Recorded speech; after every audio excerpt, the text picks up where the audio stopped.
To the same lesson, 10th standard biology, life process, first lesson in biology. Already I have uploaded the videos of this lesson. This is the third unit of this lesson. In the last class we have seen about the transportation of substances in human beings. Okay, that is the circulation of blood, the double circulation of blood, what we say. How it takes place from the body to heart, from heart to lungs, and from lungs to heart and back to body. Again, that is the double circulation system what we saw. The medium which is flowing, the transportatory medium which is flowing in our body is the blood. Blood is the fluid which transport different things in our body. Okay, there is another fluid in our body known as the lymph. Okay, lymph is a body tissue. Okay, it also flows in the lymphatic vessels. How blood flows in the lymphatic blood vessels. Lymph is also a colorless fluid. Unlike blood, it is a colorless fluid because there is lack of RBC. They do not contain RBC and few proteins.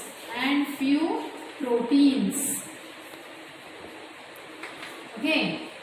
In blood, RBC is there and all the different types of proteins are there. But in lymph, what is the composition of lymph? Lymph is similar to the blood, but it is devoid. It doesn't contain RBC and few proteins. Because there are no RBCs, the lymph, okay, the fluid is colorless. Okay, it is not red in color like the blood. Okay, so how this lymph is formed? So these are the blood capillaries and these are the cells. These are the cells, these are the capillaries. So when blood is passing through the capillaries, okay, so only the red blood cells will pass into the capillaries. The remaining tissues and all, the remaining the cells and all will be there in the back in the other capillaries only. Only the red blood cells and all will pass into the capillaries, few proteins and the blood plasma, everything will pass. And here some of the blood or without the RBC, some of the blood will leak out into the body cavities, in between the tissues. That is known as the lymph. Okay. So when the capillaries are taking the blood, when they are transporting the blood, some of the fluid leak out through the capillaries. It comes out of the openings of the capillaries and form the lymph. In that lymph, no blood cells will be there. Okay, so this tissue, this lymph, it has same composition of the blood. It is rich in fat. It is rich in the antibodies also. Okay, some antibodies are there in the lymph which help in fighting against the germs or the infection causing microorganisms in our body. Some lymphocytes also will be there. Okay, so that was about the lymph. Lymph, it moves into the body tissues in the space around. Then again it joins the lymphatic vessels. The lymphatic vessels are like the blood vessels which are across our body.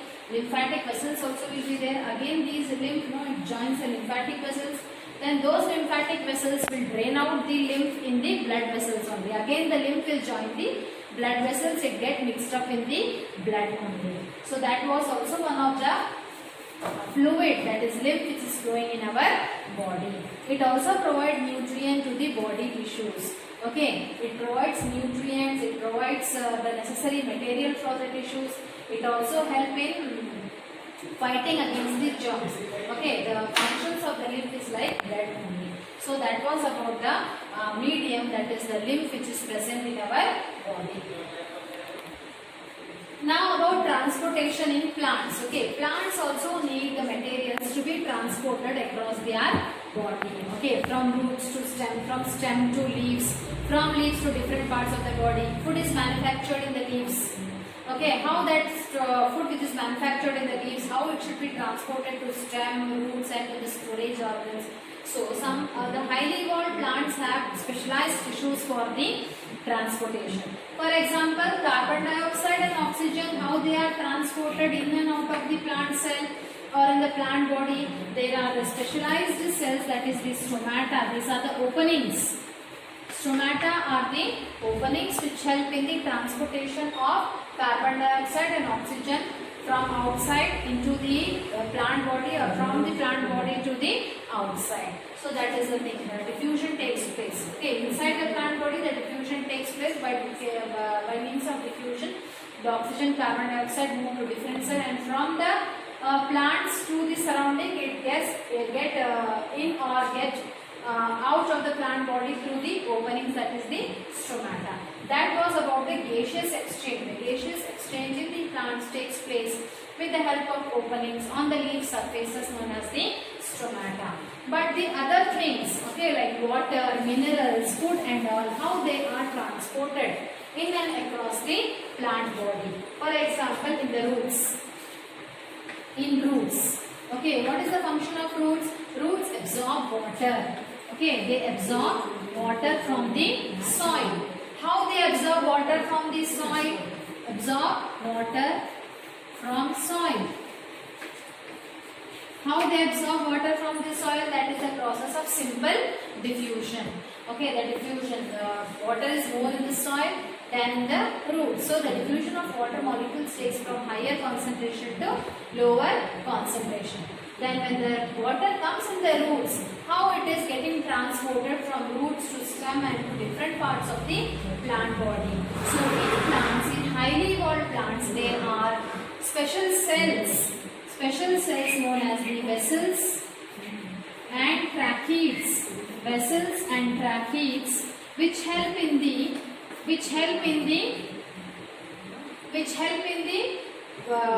transportation of particularly what substance? Water. Vessels and tracheids are the cells of the xylem. Okay, xylem tissue. So xylem tissue is the tissue which is made up of cells like vessels and tracheids which help in the transportation of water and mineral salts. These vessels and tracheids are present all along the length of the plants, whether it is the roots, stem, leaves, whichever part of the plant it is, these type of cells are present. These two types of cells make up the tissue known as the xylem. It is a special conducting tissue which helps in the transportation of only water and mineral salt. These are the elongated cells like this. Elongated cells these are. Okay, like these vessels, tracheids. Like this, vessels, tracheids are the elongated cells which help in the transportation of water and mineral salts. The food, how food is being transported? Okay, food is transported by the special cells known as the phloem. Phloem is a specialized tissue which help in the transportation of food substances.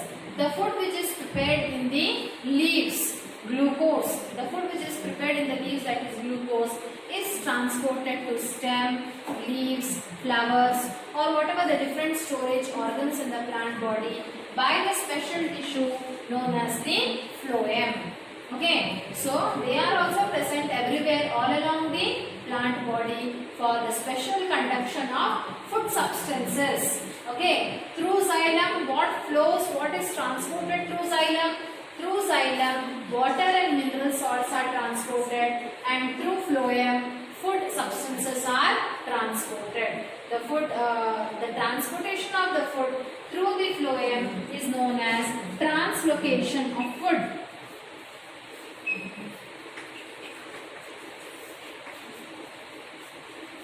Translocation of substances. What is translocation of substances? Translocation of substances is nothing but the transportation of food manufactured from the leaves to different parts of the plant body through which tissue? Through the special conducting tissue known as the phloem. So phloem particularly helps in the transportation of food. The process of transportation of food through the phloem is known as translocation of food or translocation of substances. Water flows only through xylem, food flows only through the phloem. Phloem is also a conducting tissue. It is made up of different types of cells like sieve tube, companion cells, phloem parenchyma, phloem fiber. This and all you all have learnt in your 9th standard. Different tissues, plant tissues, about plant tissues you all have learnt in 9th standard. Hope so you will recall it and you will remember it and you will use it in your study. Okay, so that is about the xylem and the phloem. So the transportation in plants takes place through the special tissues known as the xylem and the phloem. Xylem helps in the transportation of water and mineral salts through the vessels and the tracheids. Phloem helps in the transportation of food through the special cells known as the seed tube and companion cells. Okay. So when there is transportation of water, okay, when the water is transported across the plant body, how it is being driven, what is the driving force which is pulling the water to the tallest height of the plant body, to the peak of the plant body? What is that force which is helping the water to move up against the gravitational pull of the earth? So what is that? It is nothing but the transpiration pull. What we say is the transpiration pull. What is transpiration? Transpiration is nothing but the loss of water from the plant body in the form of water vapor. Okay, the excess of water from the plant will be getting evaporated from the leaves in the form of water vapor. That is stomata, I said. Stomata are the openings. Through those openings, not only carbon dioxide and oxygen is being circulated, even the water vapor also escapes from the plant body. Water will be moving from the soil to the roots and then to the higher parts of the plant. How that is moving? It is because of the transpiration. More and more water is moving into the plant body. The excess of water is being evaporated from the plant body. It is being taken out from the plant body. That removal of excess of water from the plant body in the form of water vapor is known as transpiration. So as more and more water is getting evaporated by the process of transpiration, there is a pull, there is a suction pressure which is being created in the plant body. Suction pressure which is being created in the plant body. Because of that suction pressure only, what is happening? The more and more water is being pulled to the top of the plant body. What is that suction pressure? Have you noticed in the vacuum cleaner how it will be sucking the dust and the air from the surrounding? The same pressure, okay, will be created in the plant body because of the transpiration which is going on in the plant. Because of the suction pressure, what is happening? It is applying force on the water molecules to move up in the plant body. Because somewhere on the top on the leaves the water is moving away. A pull is being created because of that suction pressure. More and more water molecules are drawn upward in the plant body. So transpiration, we say it is very much necessary. Okay, though we say it is a necessary evil, it is of no use, but it should be there in the plants. Why it should be there? The plants are wasting energy in terms of transpiration, but that because of that transpiration only, what is happening? There is a creation of suction pressure because of which more and more water is drawing upward in the plant body. So that was about the transpiration, which is helping in the process of movement of water molecules up in the plant body. So that was about the transpiration. So children, you all might have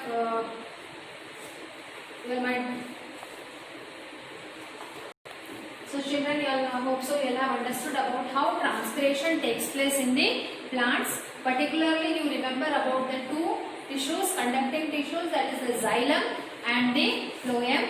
Xylem is made up of special cells, that is vessels and tracheids, which help in the transportation of water, and phloem helps in conducting the food substances, and that is one of the most important thing what takes place. The process which is taking place in the plant is the transpiration, which helps in the movement of water molecules, which creates a suction pressure, and because of that pressure only, that is the driving force which helps in the water molecules to move up in the plant body.